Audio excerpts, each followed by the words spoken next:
জাতিন লুমাজা অনেকেই পারেনি। এই হুমাজাতিন লুমাজা এর দুইটা দোষ, দুইটা ত্রুটি, এগুলোর ব্যাপারে আল্লাহ তাআলা বলছে এই আর এই ত্রুটি যাদের মধ্যে আছে তাদের জন্য জাহান্নাম,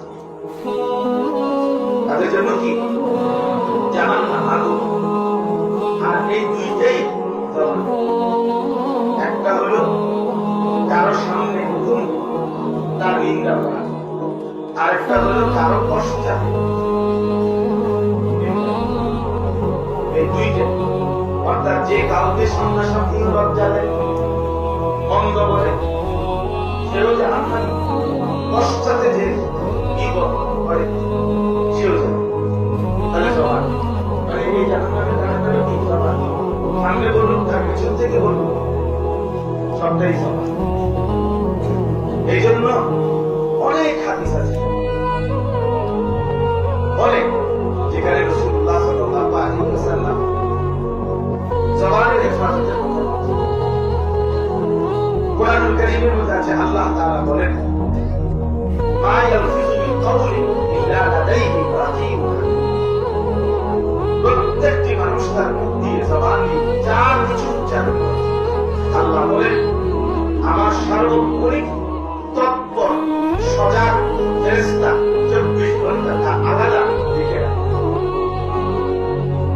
এজন্য তাফসীরের মধ্যে আছে মানুষের সমস্ত অঙ্গ দিয়ে হাত পা চোখ নাক কান কান আছে আমাদের দেহের অঙ্গ, সমস্ত অঙ্গ দিয়ে যত কিছু আমরা করি তা এই ডান কাঁধের বাম কাঁধের ফেরেশতা সব কিছু জবানের তলে, কিন্তু শুধু জবান দিয়ে আমরা যা বলি এইটা সংগ্রহ করে আরেকটা ভাই আরেকজন ভিন্ন ফেরেশতা তৈরি করে।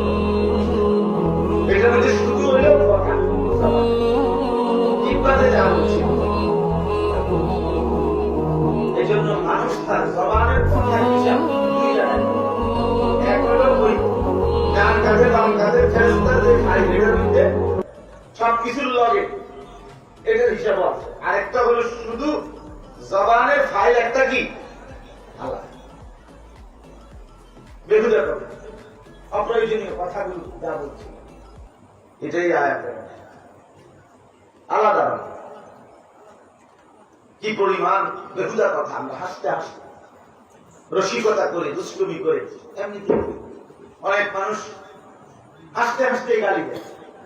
এটা মানে হে ফুর্তি করে গালি দিলে কিরে ভাই গালি দিলে দিলাম আনি দিলাম আনি মাফি ছাগল দিলাম আর কি দিতে পারে, মানে এটা তার সাথে তামাশা কি সেটা তারও মজা পায়। আরেকজনকে গাইলেই আসে আরো কি পায় তৃপ্তি। কতটা বেহায়া, কতটা বেশরম চিন্তা করে দেখছে। নবী সাল্লাল্লাহু আলাইহি ওয়াসাল্লাম বলেন সিবাবুল মুসলিমি ফুসুকুন, কোন মুসলমানকে গালি দেওয়া এটা ফাসিকি প্রকাশ্য কবিরা গুনাহ। নবী সাল্লাল্লাহু আলাইহি ওয়াসাল্লাম বলেন আল মুসলিমু মান সালিমাল মুসলিমুনা